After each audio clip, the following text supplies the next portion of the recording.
नमस्ते बच्चों, कैसे हैं आप। मेरा नाम है नीरज गुप्ता और आज हम क्लास 11th फिज़िक्स का एक नया टॉपिक स्टार्ट कर रहे हैं, काइनेमेटिक्स। ऑब्जेक्ट जब मोशन में होगा तो वो किस वजह से मोशन में है, अगर इसको भूल जाया तो। समझ रहे हैं ना। ऑब्जेक्ट मोशन में है, हम उसकी वेलोसिटी निकालेंगे, हम उसका एक्सेलरेशन निकालेंगे। ऑलरेडी पढ़ा हुआ है, 9th क्लास में पढ़ा हुआ है ना।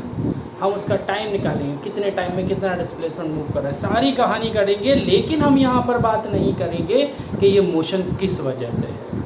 तो फिज़िक्स की इस ब्रांच को बोला जाता है काइनेमेटिक्स। कहानी हुई आई समझ में, ये चीज़ दिमाग में बैठा कि what is the branch, what is the meaning of kinematics. तो ये फिज़िक्स की वो ब्रांच है जिसके अंदर हम ऑब्जेक्ट के मोशन को पढ़ते हैं। मोशन किस वजह से हो रहा है, कॉज ऑफ मोशन यहाँ पर नहीं आएगा। कॉज ऑफ मोशन की अभी हम बात नहीं करेंगे, वो जब आएगा तब उसके बारे में बात कर लेंगे, ठीक है। तो यहाँ पर हम बात करने वाले हैं ऑब्जेक्ट के मोशन की। क्लियर हो चुका है। तो सबसे इम्पॉर्टेंट चीज़ आ रही है फ्रेम ऑफ रेफरेंस या रेफरेंस फ्रेम। जैसे कि हम बात करते हैं कि कोई ऑब्जेक्ट मोशन में है, मूव कर रहा है। कैसे पता चला कोई ऑब्जेक्ट मूव कर रहा है। एक एग्जांपल लेता हूँ कि मैं किसी ट्रेन में बैठा हुआ हूँ और वो ट्रेन आगे जा रही है। आगे जा रही है मीन्स व्हाट, वो ट्रेन मूव कर रहा है। मेरे साथ वाला एक रेलवे स्टेशन पर खड़ा हुआ है, प्लेटफॉर्म पर खड़ा हुआ है, और एक साथ वाला दूसरी ट्रेन में बैठा हुआ है। समझिएगा कहानी।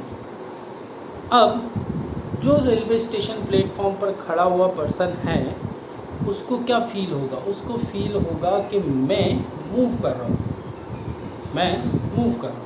ऑब्जेक्ट इज़ इन मोशन में, ऑब्जेक्ट इज़ इन मोशन। और वही पर्सन को जो प्लेटफॉर्म पर खड़ा हुआ है, उसको मैं मूव करता हुआ दिखाई दे रहा हूँ। और जहाँ पर दूसरा पर्सन जो ट्रेन में बैठा हुआ है, वो ट्रेन मेरे ट्रेन के पैरेलल डायरेक्शन में सेम स्पीड से मूव कर रहा है, उस पर्सन को मैं स्टेशनरी कंडीशन में दिखाई दे रहा हूँ। Means object is in rest, object is in rest. तो ये कैसे पॉसिबल है कि एक ही ऑब्जेक्ट एक ही टाइम में मोशन में भी हो सकता है और रेस्ट में भी हो सकता है। क्लियर। एक ही ऑब्जेक्ट एक ही टाइम में मोशन में भी है, रेस्ट में भी है, सिर्फ और सिर्फ उस रेफरेंस पॉइंट की वजह से। पहले जो हमने ऑब्जर्वर लिया, वो प्लेटफॉर्म पर लिया, वो खुद रेस्ट की कंडीशन में था, वो देख रहा था तो गाड़ी मूव करती हुई दिखाई दे रही थी। उसके रेस्पेक्ट में ऑब्जेक्ट का पोजीशन कंटिन्यूसली चेंज हो रहा था। बट दूसरा ऑब्जेक्ट जो उसी ऑब्जेक्ट के साथ उसी डायरेक्शन में उसी स्पीड से मूव कर रहा था, उसी मोशन में था, उस दूसरे ऑब्जेक्ट के लिए वो पर्सन, वो यानी कि मैं, इस ट्रेन में बैठा हुआ ऑब्जेक्ट रेस्ट की कंडीशन। तो सिर्फ रेफरेंस पॉइंट चेंज होने की वजह से, यानी कि फ्रेम चेंज होने की वजह से कहानी बदल जाती है। तो इतनी बात समझ में आई। मैंने क्या डिस्कशन किया अभी आपसे, मैंने बात किया यहाँ पर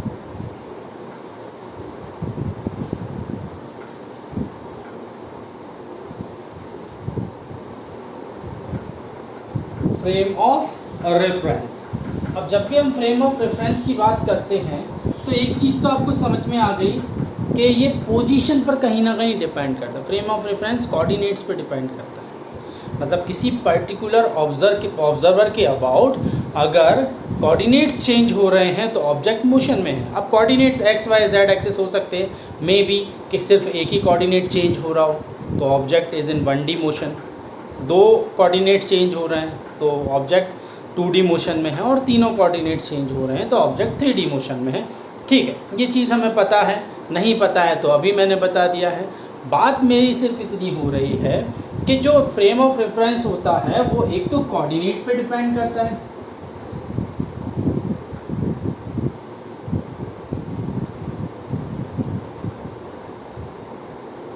और दूसरा टाइम पर डिपेंड करता है।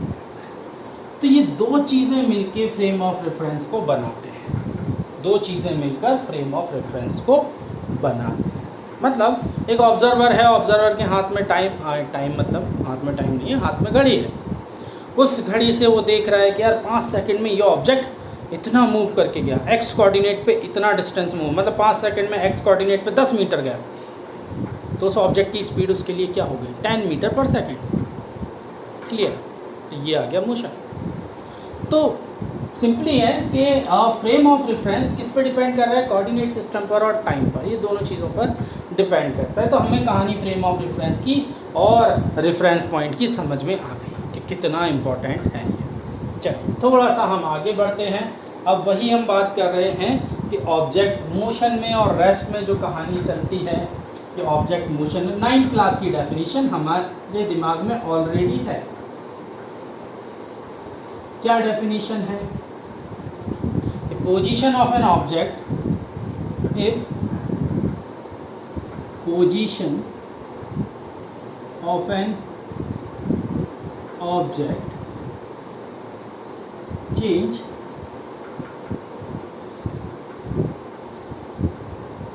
with time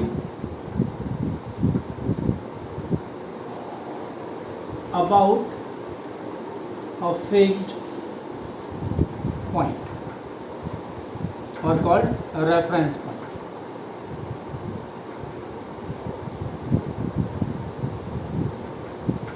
Then object is in motion, है ना। कंटिन्यूसली चेंज वर्ड भी लिख सकते थे हम, कोई प्रॉब्लम नहीं। If position of an object continuously change with time about a fix point then object is in motion. तो एक पर्टिकुलर पॉइंट यानी कि ऑब्जर्वर के रेस्पेक्ट में अगर किसी ऑब्जेक्ट की पोजीशन टाइम के साथ बदल रही है तो वो ऑब्जेक्ट उस पॉइंट उस ऑब्जर्वर के लिए मोशन में होगा। जरूरी नहीं कि सब के लिए मोशन में होगा, उस पर्टिकुलर ऑब्जर्वर के लिए मोशन में। क्लियर? इतनी बात समझ में आई, ये दिमाग में बैठा। रेस्ट में पूरी डेफिनेशन वही हो जाएगी। If position of an object does not change with time, तो क्या बदला यहाँ पर, does not change with time about a fixed point. तो सिर्फ डेफिनेशन में पूरी लाइन वही रही, ये चेंज की जगह क्या आ गया, डज नॉट चेंज आ गया। तो हमें ये तो समझ में आया कि मोशन क्या होता है, रेस्ट क्या होता है। रेस्ट में ऑब्जेक्ट की पोजीशन किसी फिक्स पॉइंट के अबाउट टाइम के साथ में चेंज नहीं होती है, मोशन में होती है। बस यही रेस्ट और मोशन की कहानी है। अच्छा, ऑलरेडी मैं आपको बता चुका हूँ कि कोई भी ऑब्जेक्ट एब्सोल्यूट रेस्ट और एब्सोल्यूट मोशन में नहीं हो सकता। जैसा कि मैंने अभी एग्जांपल दिया था, ट्रेन में बैठा हुआ पर्सन यानी कि मैं, एक ऑब्जेक्ट के लिए तो रेस्ट में मूव कर रहा था, एक ऑब्जेक्ट के लिए रेस्ट में था, तो एक ही टाइम पर दो चीज़ें हो रही थी। तो एब्सोल्यूट रेस्ट और एब्सोल्यूट मोशन जैसी कोई कहानी होती ही नहीं है ना। यहाँ पर जो भी मोशन और जो भी रेस्ट वाली कंडीशन बता रहे हैं हम रिलेटिवली बताते हैं, पर्टिकुलर किसी फिक्स्ड रेफरेंस ऑफ पॉइंट या ऑब्जर्वर के अबाउट। तो ये चीज़ हमें दिमाग में बैठानी है, फर्स्ट वन। तो इतना बैठ जाता है तो हमारा चैप्टर का इंट्रोडक्शन जो था वो मतलब हमारे दिमाग में क्लियर हो जाता है कहानी चलेगी क्या। एक रेफरेंस पॉइंट के अबाउट चीज़ें घूमेंगी जिसमें कोऑर्डिनेट सिस्टम और टाइम बहुत मायने रखेंगे। ठीक है, चलिए आगे बढ़ते हैं। तो अब बात आती है डिस्टेंस और डिस्प्लेसमेंट। अब बात आती है, हमें रेफरेंस फ्रेम समझ में आ गया, हमें ये समझ में आ गया कि भैया मोशन और रेस्ट में कब कब कोई चीज़ हो सकती है, एब्सोल्यूट जैसी कोई कंडीशन नहीं होती है यहाँ पर, है ना।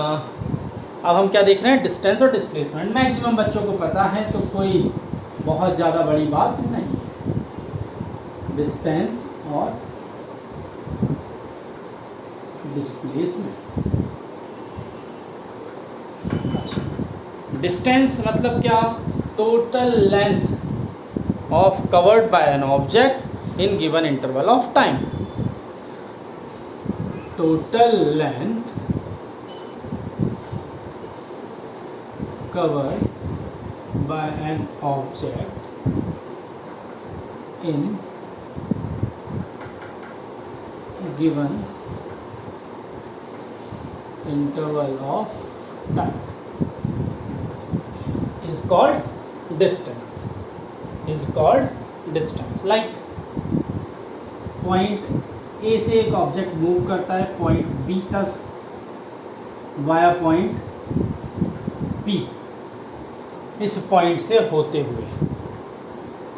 पता है ना कि ट्रेन को जाना है एक स्टेशन से दूसरे स्टेशन तक बट वो किसी तीसरे स्टेशन से घूम के जा रहे हैं। तो हम ये सोचते हैं ना कभी कभी, अरे यार ट्रेन से तो अच्छा बस में बैठ जाते, डायरेक्ट वहाँ पहुँच जाते, थोड़ा जल्दी भी पहुँच जाते। होता है ना कितनी बार ऐसा। अच्छा, तो यही कहानी चल रही है यहाँ पर। एक ऑब्जेक्ट को ए से बी तक जाना था बट वो वाया पी होकर गया, तो this is the distance of an object from A to B via P, है ना, वाया पी। इतनी बात समझ में आ गई।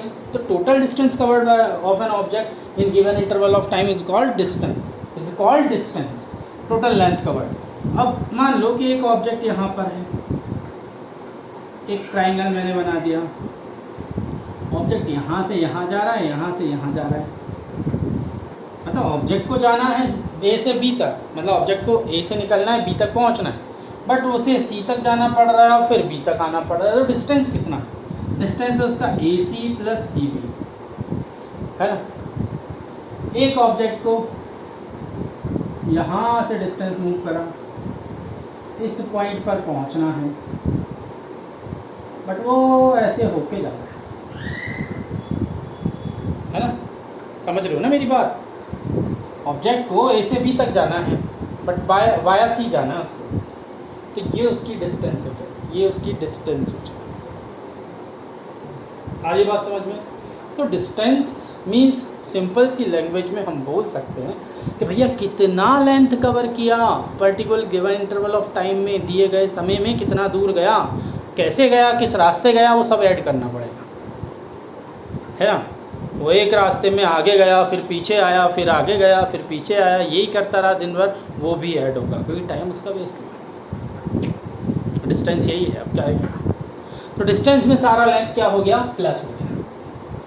इतनी बात समझ में आ गई, ठीक है, क्लियर है ना। इतनी बात हमें समझ में आ गई। अब मान लो ऑब्जेक्ट को अभी भी ए से बी ही जाना है, ऑब्जेक्ट को अभी भी ए से बी ही जाना है। अब मैं एक वेक्टर ले रहा हूँ, एक वेक्टर को मैं कंसीडर कर रहा हूँ फ्रॉम ए टू बी, मतलब इस वेक्टर की डायरेक्शन कहाँ है, ए से बी तक है। तो consider a vector from A to B. अब ये जो ए बी वेक्टर है, ध्यान से देखिएगा, अब ये जो ए बी वेक्टर है वो क्या बता रहा है, इस वेक्टर को डिस्प्लेसमेंट वेक्टर बोलेंगे। मतलब एक पार्टिकल को पॉइंट ए से जाना था, पॉइंट बी तक जाना था, पहले वो वाया पी होकर गया, ये उसका डिस्टेंस हो गया, उसकी इच्छा वो यहाँ से गया। अब अगर मैं बोलूँ कि उसी तभी की बात कर रहा हूँ डिस्टेंस के लिए, उस पार्टिकल ने कितना डिस्प्लेस किया, अपनी जगह से कितना डिस्प्लेस हुआ, तो आप क्या बोलोगे, ए टू बी पहुँचा, तो ये डिस्प्लेसमेंट वेक्टर हो गया। इसे ही बोलते हैं ना डिस्प्लेसमेंट वेक्टर। तो A B vector is called displacement vector, displacement vector. अब यहाँ से हमें क्लियर दिख रहा है कि डिस्प्लेसमेंट कैसी क्वांटिटी है, वेक्टर क्वांटिटी। चलो और चीज़ हम समझते हैं, डिस्प्लेसमेंट को हम क्या बोल सकते हैं, displacement is the shortest path between initial to final position, shortest path between initial to final position. अब आप देखो कि ए से बी के बीच में, मतलब इनिशियल पोजीशन से फाइनल पोजीशन के बीच में सबसे छोटा रास्ता कौन सा है, क्या ये वाला है, क्या ये वाला है, क्या ये वाला है, या ये वाला है, नहीं, ये रास्ता सबसे छोटा है। तो shortest path between initial and final position is called displacement. shortest path between initial and final position is called displacement। अब चूंकि ये वेक्टर क्वांटिटी हमें दिख ही रहा है, A to B direction point out हो रही है, कहाँ से, ए से बी की तरफ वेक्टर क्वांटिटी है ना।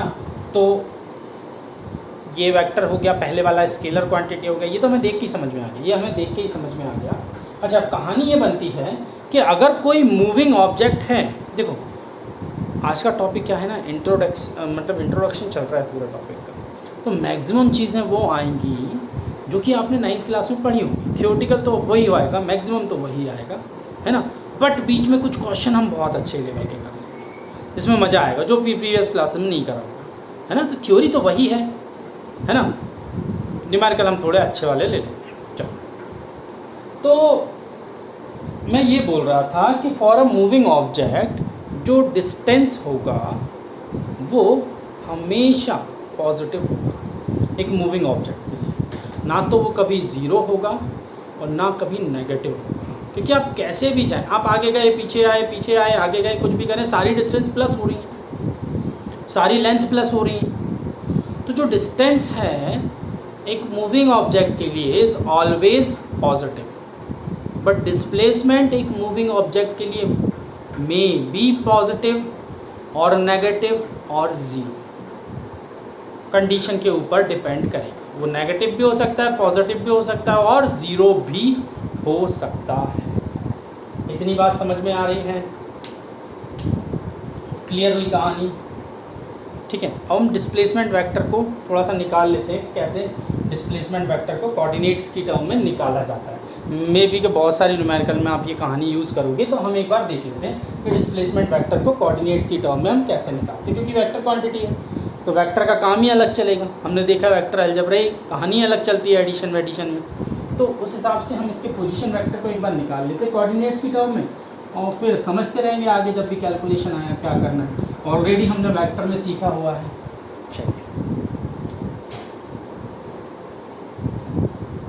So displacement in terms of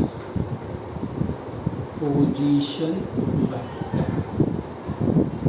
ठीक है, displacement in terms of position vector. मान लो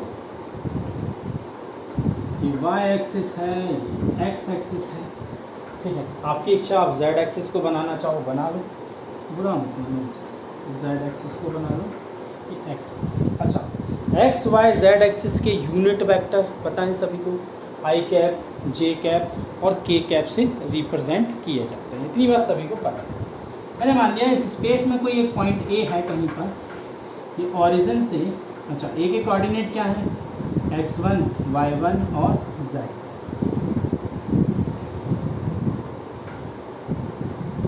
ये ओ मान लिया, ठीक है। अब आफ्टर टाइम टी ये ऑब्जेक्ट पॉइंट ए से डिस्प्लेस करके कहीं किसी दूसरे पॉइंट पर पहुंच जाता है, हमने मान लिया पॉइंट बी। इसके कोऑर्डिनेट हो गए x2, y2, z।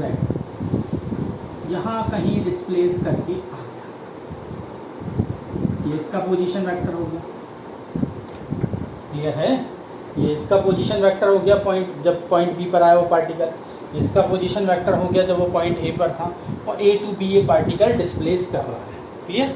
अब अगर मैं यहाँ पर ट्राइंगुलर लॉ लगाऊँ फॉर वेक्टर एडिशन, तो कहानी क्या बनती थी? कहानी ये बनती थी किसी भी ट्राइंगल के लिए O A vector plus A B vector is equal to उसका रिजल्टेंट ओ बी वैक्टर। गलत तो नहीं हूँ मैं? ठीक। अब चूंकि A B vector displacement vector है, तो इसको मैं ऐसे लिख सकता हूँ ओ ए वैक्टर। क्लियर? अब ओ बी वैक्टर को अगर मुझे कोऑर्डिनेट्स के साथ वेक्टर फॉर्म में लिखना है, तो मैं क्या करूँ, A B vector is equal to O B के कोऑर्डिनेट्स क्या हो जाएंगे, बता सकता है कोई मुझे कि ओ बी के कोऑर्डिनेट्स क्या होंगे? x2 आई कैप है, इसको भी हटा दो, ये तो हमें पता चल गया क्या टॉपिक चल रहा है, प्लस y2 जे कैप प्लस z2 के कैप, और एक और क्या है ओ ए वेक्टर की क्या कहानी चलेगी? सो ओ ए वेक्टर की कहानी चलेगी x1 आई कैप, y1 जे कैप और z1 के। पुट करें ओ बी की जगह ये कहानी आ गई।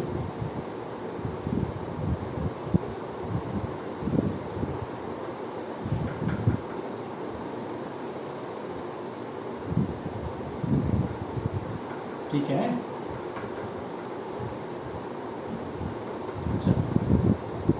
डिस्प्लेसमेंट वेक्टर की पोजीशन वेक्टर फॉर्म क्या आ गया, x2 माइनस x1, गलत तो नहीं हुआ, i cap plus y2 minus y1 j cap plus z2 minus z1 और अब अगर इसका हमें मोड निकालना है तो डिस्टेंस फॉर्मूला तो सभी को ज्ञात होगा, नहीं पता है तो यहाँ देख लीजिए। और वेक्टर फॉर्म में भी हमने इसका मैग्नीट्यूड फाइंड किया होगा भैया, रिजल्टेंट वेक्टर का कैसे निकालते हैं, कोएफिशिएंट ऑफ आई का स्क्वायर, कोएफिशिएंट ऑफ जे का स्क्वायर और कोएफिशिएंट ऑफ के का स्क्वायर। आई होप इतनी बात सभी को पता होगी, ये वेक्टर टर्म में भी हमने डिस्कशन किया है। तो मैंने यहाँ पर डिस्प्लेसमेंट को पोजीशन वेक्टर की टर्म में रिप्रेजेंट करके बता दिया कि भैया हम ऐसे लिख सकते हैं, है ना, हम ऐसे इसको रिप्रेजेंट कर सकते हैं।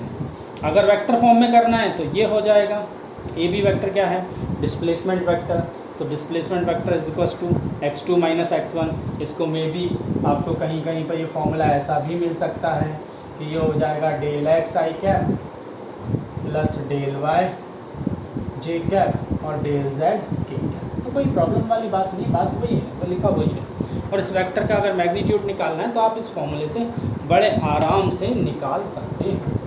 क्लियर है, इसमें किसी को कोई कन्फ्यूज़न हो, वेक्टर एडिशन के लिए ट्रायंगुलर लॉ मैंने यहाँ पर लगाया है और कोई नई बात नहीं की, ठीक है।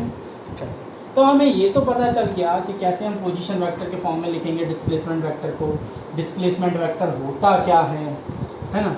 और हमने क्या बात किया, हमने ये बात किया कि कभी भी डिस्टेंस नेगेटिव नहीं हो सकता, ज़ीरो नहीं हो सकता, लेकिन ये हो सकता है। अच्छा, तो एक कहानी ये भी बनती है, मान के चलो कि एक कोई ऑब्जेक्ट है जो स्ट्रेट लाइन में ट्रैवल कर रहा है, एक स्ट्रेट लाइन में ट्रैवल कर रहा है, एक ऑब्जेक्ट सीधी लाइन में ट्रैवल कर रहा है ना।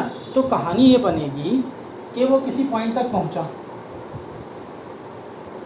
वहाँ से वहाँ तक का, मतलब इनिशियल से फाइनल तक का जो डिस्टेंस होगा, जो डिस्प्लेसमेंट होगा, उसका मैग्नीट्यूड, डायरेक्शन की तो बात नहीं कर रहे, आई कैप, अगर एक्स एक्सेस है तो आई कैप लिखेंगे, बट मैं सिर्फ मैग्नीट्यूड की बात कर रहा हूँ। तो डिस्टेंस और डिस्प्लेसमेंट का मैग्नीट्यूड बराबर होगा, हाँ होगा। अब मान के चलो कि ये पार्टिकल आगे गया पी तक और फिर लौट के क्यू तक आ गया, तो अब क्या हुआ, जो डिस्टेंस था वो क्या हो जाएगा, OP प्लस PQ, है ना। बट जो डिस्प्लेसमेंट का मैग्नीट्यूड है ना, वो क्या होगा, वो थोड़ा सोचना।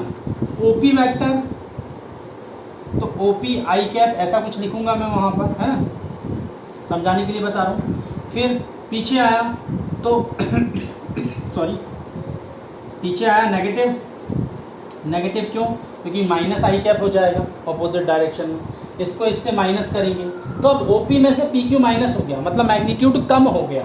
तो इस बार क्या हुआ, जो डिस्प्लेसमेंट का मैग्नीट्यूड था वो डिस्टेंस के मैग्नीट्यूड से कम हो गया। तो अब हम ये बोल सकते हैं कि भैया जो डिस्प्लेसमेंट का मैग्नीट्यूड है वो डिस्टेंस के मैग्नीट्यूड के बराबर हो सकता है, बट बड़ा नहीं हो सकता है। कम तो होगा, बहुत सारे केसेस में कम होगा, कुछ केसेस में बराबर भी हो जाएगा, बट ज़्यादा नहीं हो पाएगा। तो डिस्प्लेसमेंट का मैग्नीट्यूड कभी भी डिस्टेंस के मैग्नीट्यूड से ज़्यादा नहीं हो सकता, ठीक है। चलो ये पॉइंट दिमाग में रखना। एक बेसिक सा क्वेश्चन ले लेते हैं और धीरे धीरे उस क्वेश्चन के लेवल को आगे बढ़ाते हैं, मज़े आएंगे, ठीक है। तो क्वेश्चन ये है, ये ऑरिजिन मान लिया मैंने 0 0, इसको O दे दिया नाम, ये A दे दिया, ये है 20,0, मतलब एक्स एक्सिस पे हम बढ़ रहे हैं, y यहाँ पर क्या है 0 है। क्लियर, एक ऑब्जेक्ट O से A की तरफ जा रहा है, हमने कहा बहुत अच्छी बात है, ठीक है। अब वही ऑब्जेक्ट A से B की तरफ आ गया, यहाँ पर कहीं B है, B की तरफ आ गया। अच्छा, B के कोऑर्डिनेट्स लिख लें हम, कुछ क्या लिख लें, -10,0 लिख लें, पीछे है 0 के पीछे नेगेटिव लिख लिया, है ना। तो समझना क्वेश्चन कहानी क्या है कि एक ऑब्जेक्ट इनिशियली 0 पर है, O पर है, वो O से A तक गया। A तक का मैग्नीट्यूड क्या था, एक्स एक्सिस की वैल्यू चल रही है एक्स एक्सिस पे वो ऑब्जेक्ट मूव कर रहा है तो +20, फिर वो पीछे आया और ओरिजिन के इधर आया तो वो -10 तक पहुंच गया। अब कहानी में वो आपसे ये पूछ रहे हैं कि डिस्टेंस और डिस्प्लेसमेंट बता दो भैया इस पार्टिकल के, डिस्टेंस और डिस्प्लेसमेंट, ये दोनों चीज़ें आपको निकालनी है। तो डिस्प्लेसमेंट का मैग्नीट्यूड निकाल के कंपेयर करने के लिए भी आ सकता है कि भैया कौन बड़ा है कौन छोटा है। ठीक है, चलो निकालते हैं। तो देखो डिस्टेंस निकालना कोई बहुत बड़ी बात नहीं होगी, ये तो 5th क्लास से करते हुआ। डिस्टेंस मतलब क्या, पहले O से A तक गया, O से A तक का डिस्टेंस कितना हो गया OA, फिर A से B तक गया, A से B तक का डिस्टेंस ये हो गया, तो ये 20 है ना, ये यहाँ से यहाँ तक का 20, फिर ये 20 तो लौटा, साथ में 10 और चला गया, तो पूरा कितना हो गया 30। यूनिट जो क्वेश्चन में दी जाए वो लिख लेना, मीटर है तो मीटर मान लो, मतलब अगर मीटर होता तो मीटर मान लेते, सेंटीमीटर होता तो सेंटीमीटर हम मान सकते हैं। ठीक है, तो यहाँ पर हमने क्या देखा कि डिस्टेंस तो क्लियर है, वो तो बचपन से करते हुए आ रहे हैं। अब डिस्प्लेसमेंट की कहानी है।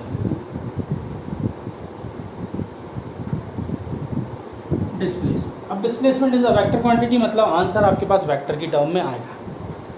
तो हमने एक्स एक्सिस की वैल्यू है, वाई 0 है, एक्स एक्सिस का यूनिट वेक्टर क्या होता है आई कैप, तो पहले कितना गया 20 आई कैप, हमें बहुत अच्छा लगा क्योंकि पॉजिटिव डायरेक्शन में जा रहा है, प्लस का सिंबल लगाया, ठीक है।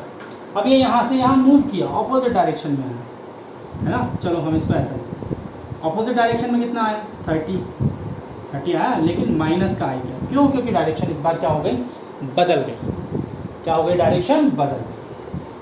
अब फाइनल आंसर लिख दूँ -10 आई क्या, तो ये मुझे डिस्प्लेसमेंट मिल गया, मतलब ऑब्जेक्ट यहाँ पर था, कितना डिस्प्लेस हुआ, इतना, माइनस डायरेक्शन नेगेटिव, और इतनी कितनी वैल्यू है 10, और आई कैप डायरेक्शन को रिप्रेजेंट करना। अच्छा मैग्नीट्यूड की बात करें तो हम यहाँ मॉड का सिंबल लगा देंगे, यहाँ मॉड का सिंबल लगा देंगे, यूनिट वेक्टर का मैग्नीट्यूड 1 होता है, माइनस का प्लस हो जाएगा, मतलब ये 10 हो जाएगा, और मीटर में हम वैल्यू लेना है तो मीटर, तो डिस्प्लेसमेंट यहाँ 10 हो गया, डिस्टेंस यहाँ 50 हो गया।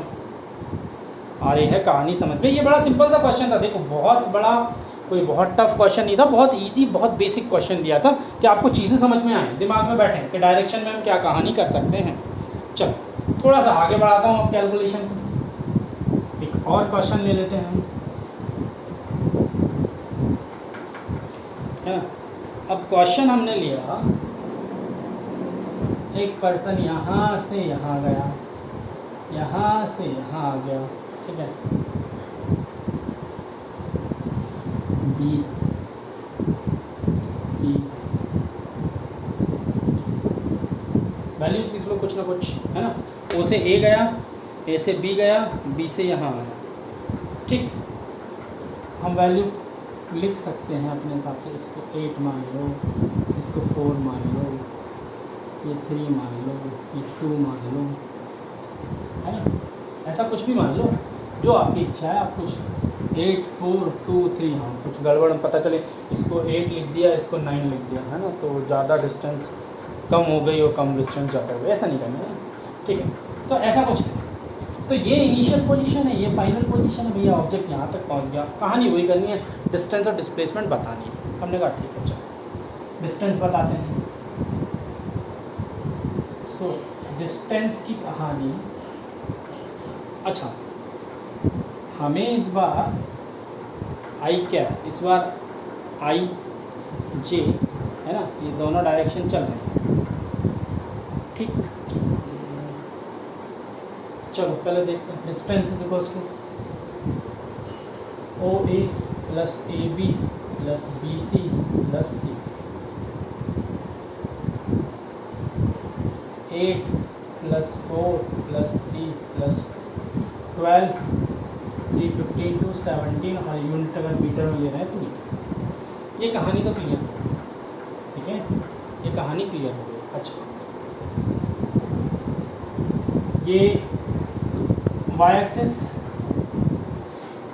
ये x एक्सिस, ये i cap, sorry j cap, ये माइनस j कैप, ये i कैप, ये माइनस i, ठीक है, यही कहानी चलती है यूनिट वेक्टर की।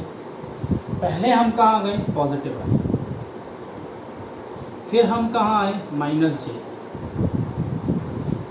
फिर हम कहाँ आए, ऐसे ही चल रहा है ना, फिर हम कहाँ आए, माइनस आई, ऑपोजिट डायरेक्शन, और उसके बाद हम कहाँ गए, ऊपर जे प्लस और। ये पूरी कहानी रही फाइनली डिस्प्लेसमेंट।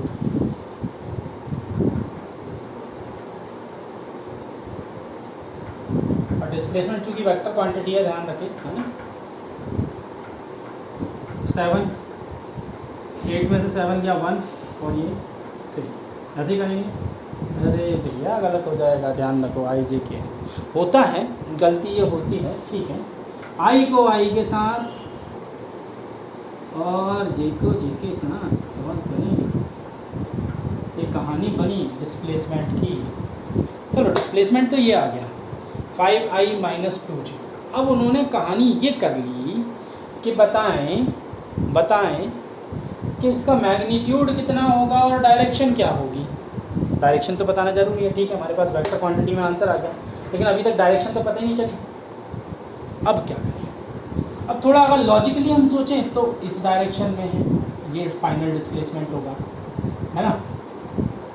मतलब यहाँ से अगर मैं देखूँ तो ये डायरेक्शन मिलेगी, लॉजिक की बात करूँ, निकाल लेंगे। देखो मैग्नीट्यूड निकालना है वो तो सिंपली यहाँ से ही निकाल सकते हैं। 5 का स्क्वायर 25, 2 का स्क्वायर 4, तो मैग्नीट्यूड आ गया √29 की वैल्यू जो कुछ भी होती है वो रख देंगे, है ना। 5.3 जो भी आ जाए, 5.34 के आसपास वो आंसर आ जाएगा। हमने कहा ठीक है, चलो मैग्नीट्यूड मिल गया। अभी दूसरे काम करते हैं, क्या डायरेक्शन बताना है। अब डायरेक्शन कैसे बताएं, तो छोड़ दो ये जो डायग्राम सबको छोड़ दो, आप तो ये देखो ना, आपके पास वेक्टर क्या है, आपके पास वेक्टर ये है।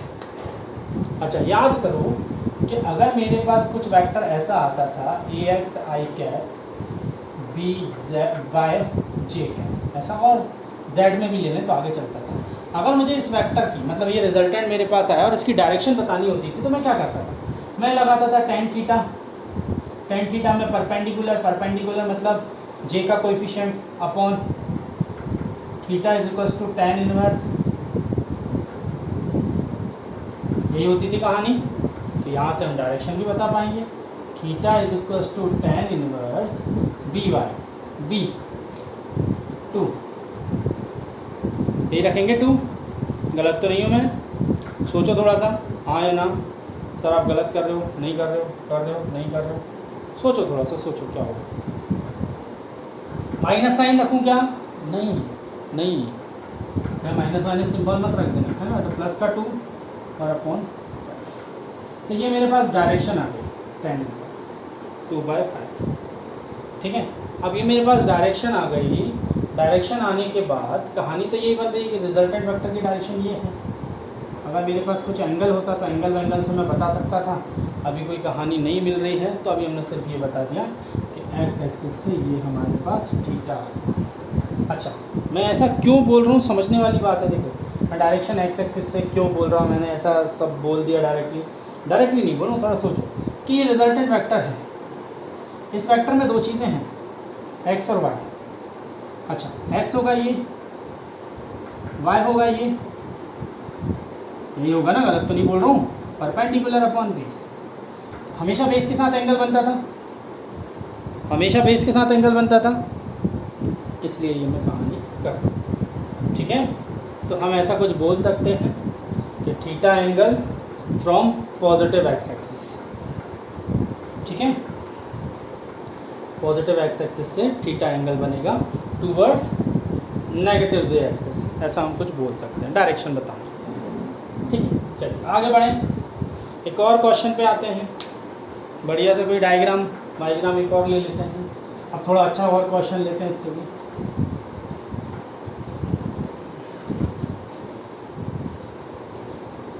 चलो एक आध क्वेश्चन अच्छा सा हम ढूंढते हैं। हाँ चलो ये क्वेश्चन लेते हैं। इस क्वेश्चन में लिखा हुआ है कि a particle goes along a quadrant of a circle of radius 10 metre. तो एक कहीं क्वाड्रेंट है, एक सर्कल बन रहा है जिसका रेडियस कितना है 10 मीटर, पार्टिकल इसके अलोंग मूव कर रहा है, ये ओरिजिन मान लो, ये ए मान लो, ये बी मान लो, ये कहानी चल रही है। अब particle along A to B, ठीक है, A to B. Find the magnitude of displacement and distance along the path A B, along the path A B, इसके अलोंग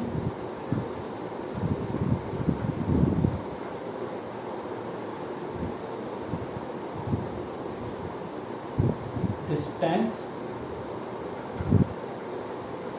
अब ऐसा लिखा है क्वेश्चन में, बट डिस्टेंस जो होता है वो मैग्नीट्यूड नहीं होता है उसके पास, तो आंसर तो वही देंगे है ना। डिस्प्लेसमेंट के पास ज़रूर मैग्नीट्यूड के साथ साथ डायरेक्शन होती है, तो कहानी कुछ और बनेगी। चलो हम पहले सॉल्व करते हैं, है ना। तो ये कहानी है हमारे पास। अब हमें अगर देखो डिस्टेंस निकालना सिंपल है, हम बाद में निकालेंगे। डिस्टेंस मीन्स व्हाट, कि यार ये वाला रास्ता, अब पूरा सर्कल 2πr होता था, क्वाड्रेंट है तो 1/2πr, आर आपको दिया है, रख दो 22/7 इंटू आर 10, और जो भी आंसर है या 3.14 इंटू 10 31.4 मीटर। जो भी यूनिट है, यूनिट यहाँ पर मीटर में दी है, 10 मीटर, ठीक है, यूनिट यहाँ पर मीटर में। ये तो ये डिस्टेंस आ गया, वो बहुत ज़्यादा बड़ी बात नहीं है।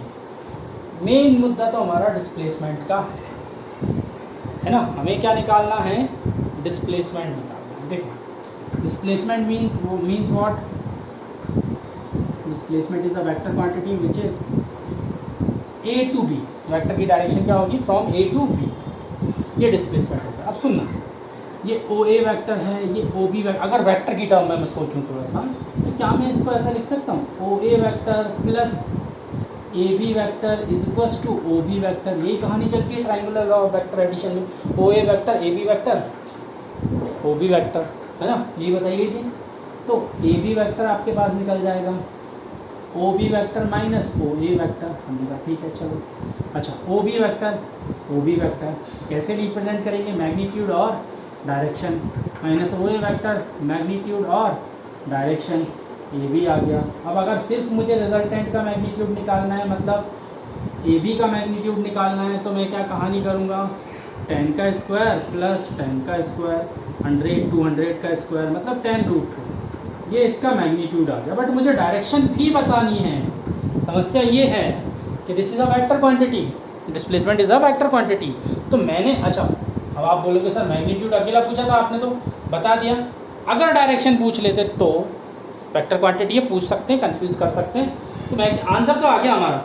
उन्होंने मैग्नीट्यूड पूछा था, डिस्प्लेसमेंट डिस्टेंस तो निकल गया था, डिस्प्लेसमेंट ये आ गया, क्वेश्चन हमारा खत्म हो जाना चाहिए था। बट थोड़ा सा और सुन लो, अगर हमें डायरेक्शन बताना होता तो हम क्या करते, है ना, हमें इसका डायरेक्शन बताना है, हमें इसका डायरेक्शन। मैं इस वेक्टर को शिफ्ट कर रहा हूँ, यहाँ पर शिफ्टिंग ऑफ वेक्टर की बात की थी, पैरेलल शिफ्टिंग, और यहाँ से एक पैरेललोग्राम बना दिया। क्लियर, ऐसे ही होगा, यहाँ से पैरेललोग्राम बना दिया। कुछ गलत तो नहीं किया मैंने, ठीक है। अब मुझे बताना है इस वेक्टर की डायरेक्शन क्या है। डायरेक्शन किससे बताते हैं, डायरेक्शन एक्स एक्सिस से बताते थे, ये वाली, मतलब ये वाला एंगल मुझे बताना है। अच्छा इस एंगल में से एक तो मुझे पता है, मतलब ये 90 डिग्री है। अगर मैं ये निकाल लूँ, थीटा, ज़्यादा वॉच तो नहीं हो रहा, देखो फिर से, मुझे ये वाला एंगल बताना है, क्योंकि मुझे ए बी वाले वेक्टर का एंगल बताना है। ए बी वाले वेक्टर का किससे, एक्स एक्सिस के साथ, ये डायरेक्शन बताएगा। अब ये वाला एंगल इसकी कॉरस्पॉन्डिंग है, तो ये पूरे एंगल में एक 90 डिग्री का है। बचा ये वाला एंगल, इसको मैं कैसे निकाल सकता हूँ, theta, tan theta is equals to perpendicular upon base, दोनों मेरे पास हैं। tan theta is equals to perpendicular ये इसका मैग्नीट्यूड रख दो 10 अपॉन बेस, इसका मैग्नीट्यूड रख दो, ये भी तो 10 ही था, गलत तो नहीं हूँ मैं। चलो इसकी कहानी हो गई, tan theta is equals to perpendicular upon base वाली। अब 10 से 10 गया 1, तो थीटा आ गया 45, ये था 90, ये आ गया 45, मतलब फाइनल एंगल 90 प्लस 45, तो जो डायरेक्शन आपके पास हो गई वो हो गई 135। कहानी आई समझ में। तो डिस्प्लेसमेंट और डिस्टेंस की ये कहानी चलती है, ध्यान रखें, ठीक है। चलिए एक और क्वेश्चन लेते हैं ऐसी मज़ेदार, अब कर दूँ उसको, चलिए 1 2 3।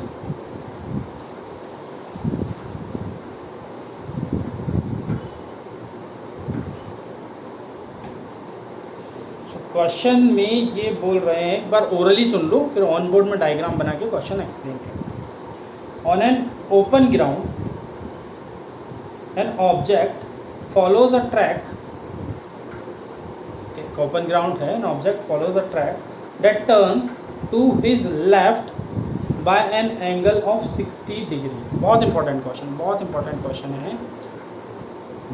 एनसीईआरटी की बुक में आपको मिल जाएगा, है ना।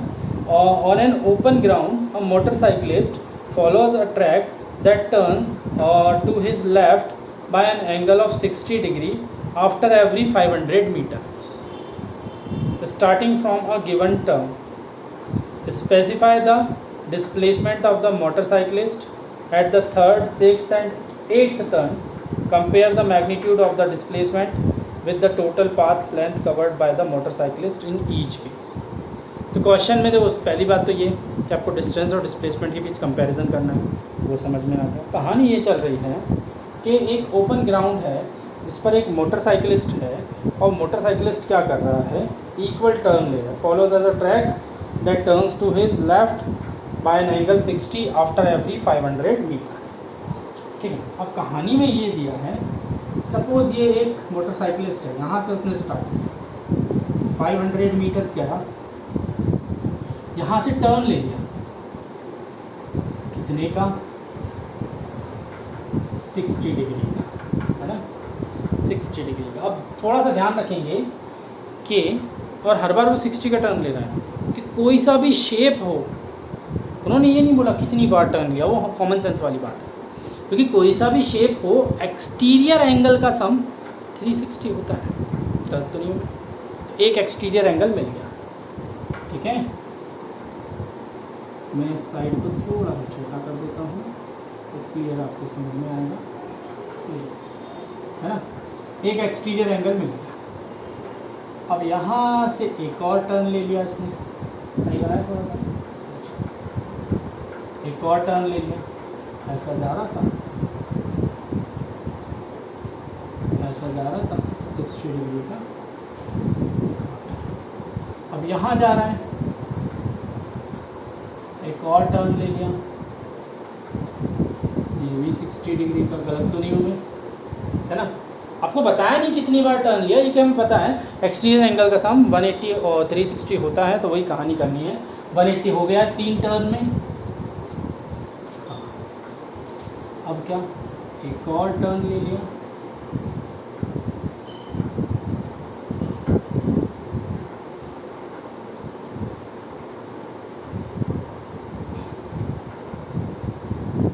और एक और बार घूम गया, 60 डिग्री घूम गया, है ना। कौन सा फिगर बन रहा है, हेक्सागोन। क्यों बन रहा है हेक्सागोन, क्योंकि यहाँ से भी तो वो 60 घूमा होगा, 60 60 60 60 60 सॉरी 60 60 और 60, यहाँ सारे 60 को मिलाओ 360 हो रहा है, हेक्सागोन बन गया। अच्छा दिख रहा है डायग्राम, कोई ज़्यादा गंदा तो नहीं दिख रहा, ठीक है। चलो अब क्या, हर बार 500 मीटर की डिस्टेंस पर जाकर वो टर्न ले रहा है, हर बार, और सेम टर्न ले रहा है,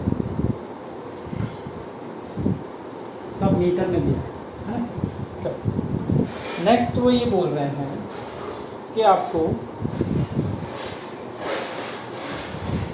third, sixth and eighth, third, sixth and eighth, third, sixth and eighth turn पर, थर्ड, सिक्स्थ एंड एट्थ, 8वें टर्न पर डिस्प्लेसमेंट और डिस्टेंस के बीच की कहानी बताएंगे। ठीक है, तो यहाँ से उसने स्टार्ट किया, क्या ये पहला टर्न होगा, नहीं, ये पहला टर्न होगा, ये दूसरा होगा, ये तीसरा होगा, ये चौथा होगा, ये पांचवा होगा, और ये छठवा। अच्छा, फिर एट्थ भी है, ये सातवां और ये आठवां। तो हमें कौन कौन से टर्न लेना है, हमें लेना है थर्ड, सिक्स्थ और एट्थ, मतलब एक ये वाले टर्न की कहानी करनी है, एक ये वाले टर्न की कहानी करनी है, और एक ये वाले। तो पहले हम थर्ड टर्न पर बता देते हैं अच्छा देखो, डिस्टेंस निकालना क्या टफ होगा थर्ड टर्न के लिए, मतलब 500 500 500 500 इंटू 3। सो डिस्टेंस इसके लिए थर्ड के लिए is equals to 500 into 3, so 1500 metre. ये पहला आंसर निकल गया, बहुत ज़्यादा बड़ी बात नहीं थी। डिस्प्लेसमेंट की बात कर रहा हूँ मैं, थर्ड टर्न पे डिस्प्लेसमेंट कितना होगा, ठीक है हमने बोला। अब थर्ड टर्न पे जो डिस्प्लेसमेंट है, थर्ड टर्न पे पहुंचा पहले हम, फर्स्ट सेकंड थर्ड, क्योंकि देखो डिस्टेंस तो निकल गया, उसमें समस्या नहीं है, डिस्प्लेसमेंट होगा ही, मतलब थर्ड टर्न पे डिस्प्लेसमेंट होगा ओ, इसको लिख देते हैं A B C D E और ओ। तो ओ सी वैक्टर जो होगा वो डिस्प्लेसमेंट वैक्टर होगा, ओ सी वैक्टर जो होगा वो डिस्प्लेसमेंट वैक्टर होगा। और हमें पता है, अगर मैं ट्राइंगुलर लॉ लगा देता हूँ तो O A vector plus A B vector plus A C vector, O A vector plus A B vector plus A C vector, ये कहानी हम यहाँ पर कर सकते हैं, ठीक है। तो हमें ये तो पता चल गया कि डिस्प्लेसमेंट क्या है, लेकिन डिस्प्लेसमेंट का मैग्नीट्यूड निकालने कैसे यार, समस्या तो वो है। देखो बहुत सिंपल है, मुझे अगर ये पूरी लेंथ निकालनी है, ये वाली लेंथ, इसका मैग्नीट्यूड चाहिए ना इस वेक्टर का। अब इस वेक्टर का मैग्नीट्यूड चाहिए तो मैं क्या करूँ, मैं ये कर सकता हूँ, इन पॉइंट से मैंने परपेंडिकुलर ड्रॉ किया। अगर मैं इन पॉइंट से परपेंडिकुलर ड्रॉ करूँगा तो क्या होगा, यहाँ पर 90 डिग्री वाला केस है, ये समझ में आ गया। अच्छा एक और चीज़, ये स्ट्रेट लाइन थी, पक्का ये स्ट्रेट लाइन है, गलत तो नहीं बोल रहा हूँ मैं, ठीक। अब ये स्ट्रेट लाइन है यहाँ 90 डिग्री वाला केस बन गया। अंदर वाला एंगल क्या होगा, कोई मुझे बता सकता है, अंदर वाला एंगल क्या होगा? ये जो अंदर वाला एंगल बनेगा ये कितना बनना चाहिए, कैसे बनना चाहिए, हम कैसे बनाएंगे? कोई कहानी हम कर सकते हैं, कुछ भी चीज़ याद हो। देखो अब तुम सोचोगे सर कैसे बताएं, ये तो वीडियो है, ठीक है, थोड़ा दिमाग पे जोर डालो, चीज़ें पता होनी चाहिए, वो कितनी बार होती हैं बट निकलती नहीं है बात। तो देखो मुझे पता है दिस इज ट्रेपेजियम, मतलब इसको देखना ओ ए बी सी, और अगर ये ट्रेपेजियम है, ये साइड नॉन पैरेलल साइड है, सॉरी ये साइड नॉन पैरेलल साइड है और ये साइड पैरेलल साइड है ना, ये एंगल 60 है, तो क्या इस एंगल को मैं 60 नहीं बोल सकता भैया? बोल सकता हूँ ना, ये एंगल 60 डिग्री है, तो क्या ये एंगल 60 डिग्री नहीं हो सकता ऑल्टरनेट इंटीरियर एंगल से, ये कॉरस्पॉन्डिंग एंगल से? तो ये कहानी बन सकती है, थोड़ा ज्योमेट्री में दिमाग लगाना पड़ेगा। हमने कहा ठीक है चलो, ये पता चल गया। अब ये पता चल गया तो ये 60, ये 60, अब तो कहानी आसान हो गई। कैसे आसान हो गई? अब आप सोचो, थोड़ा सोचना, मेरे पास 60 डिग्री एंगल है, मैं cos 60 निकालूँ, इस ट्राइंगल के लिए मैं cos 60 निकालूँ। cos 60 क्या होगा? Base upon hypotenuse. अगर ये एंगल है तो ये परपेंडिकुलर होगा, ये वाला बेस होगा। कुछ नेम दे दें इसको, ए बी सी डी दे दिया, इसको n दे देता हूँ, इसको m दे देता हूँ, है ना। तो बेस क्या हो जाएगा? बेस ये हो जाएगा ओ एन अपॉन हाइपोटेन्यूज क्या हो जाएगा? 500। O N is equals to 500 cos 60। गलत तो नहीं हूँ? ओ एन की वैल्यू मुझे मिल चुकी है, क्लियर? किस ट्राइंगल में? In triangle O A N में। उसी तरह से मैं अगर दूसरा वाला ट्राइंगल ले लेता हूँ, इन ट्राइंगल कौन सा? बी एम सी, इस वाले ट्राइंगल में cos 60 अगर ले लेता हूँ तो cos 60 परपेंडिकुलर, ये बेस सी एम बेस हो गया, हाइपोटेन्यूज अगेन 500। तो क्या मैं बोल सकता हूँ C M is equal to 500 cos 60? तो मुझे मैग्नीट्यूड मिल गया। किसका मैग्नीट्यूड मिल गया? अब देखो, अगर ये 500 है तो ये भी 500 होगा। हाँ होगा सर। ओ एन का मैग्नीट्यूड ये लिखा हुआ है, सी एम का मैग्नीट्यूड ये लिखा हुआ है, तो क्या मैं ए सी का मैग्नीट्यूड नहीं लिख सकता? लिख सकता हूँ ना। ये ऊपर वाले को रब करूँ, जगह तो बची नहीं है मेरे पास, तो मैं यहीं लिख रहा हूँ, थोड़ा सा अरेंज करूँ, है ना। इसको मैं यहाँ से रब, समझ में आ गई ना ये बात? तो ओ सी का जो मैग्नीट्यूड होगा वो किस किस से मिलकर बना होगा? O N plus N M plus, यही है ना ओ सी वैक्टर, इसका मैग्नीट्यूड मतलब इसकी लेंथ, तो सी एम। अब ओ एन कितना आया? 500, कॉस 60 की वैल्यू 1/, एन एम कितना है? 500, ये अगेन 500 इंटू 1/2, 250, 250, 500, 500, 500, 1000। तो डिस्टेंस आया थर्ड वाले टर्न के लिए 1500 मीटर और डिस्प्लेसमेंट आ गया आपके पास 1000। कहानी आई समझ में? तो ये तो थर्ड टर्न के लिए हो गया। सिक्स्थ वाले के लिए कहानी और सिंपल है। सिक्स्थ के लिए इतना आगे समझ में, रब करूँ इसको, क्लियर है? चलो, अगर मैं 6 के लिए बात करता हूँ तो इंटू 6 हो जाएगा, ये 3000 हो जाएगा। चलो ये तो सिंपल था इसके लिए। अरे यार, 0 से घूम के 0 पर आ गया, डिस्प्लेसमेंट 0, तो कुछ कहानी बनी ना।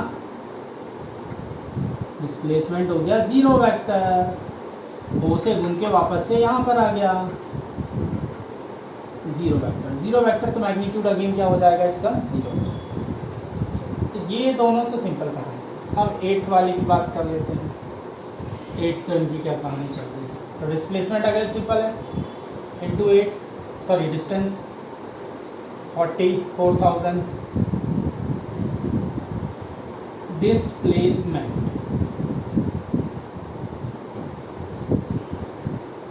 अगर मैं डिस्प्लेसमेंट की बात कर रहा हूँ तो अब कहानी बनेगी किसके लिए? ये मिटा दूँ जितना भी एक्स्ट्रा चीज़ें हमने यहाँ पर बनाई थी। 60 वाला लिखा रहने दो, ये डायग्राम में ज़्यादा कचरा नहीं है। और मुझे ये चाहिए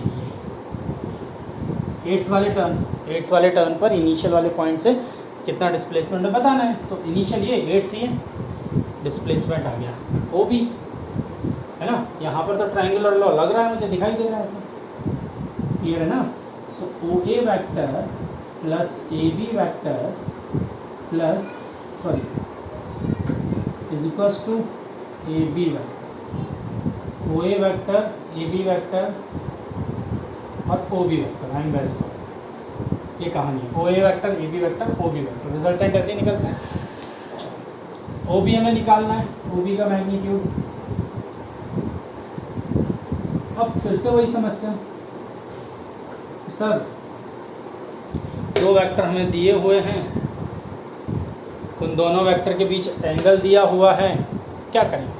2 वेक्टर के रिजल्टेंट का फॉर्मूला बताया गया था किसी सदी में, आपको वेक्टर में बताया मैंने, product of 2 vectors, addition of 2 vectors, sorry, आप देख सकते हैं वहाँ पर उस वीडियो में जाकर, है ना। तो अगर मुझे 2 वेक्टर के रिजल्टेंट का फॉर्मूला लगाना है तो मैं लिखूंगा यहाँ पर फर्स्ट वेक्टर के मैग्नीट्यूड का स्क्वायर प्लस सेकंड वेक्टर के मैग्नीट्यूड का square plus 2a first vector into second vector into cos theta. ये कहानी चलती है, ये कहानी चलती है।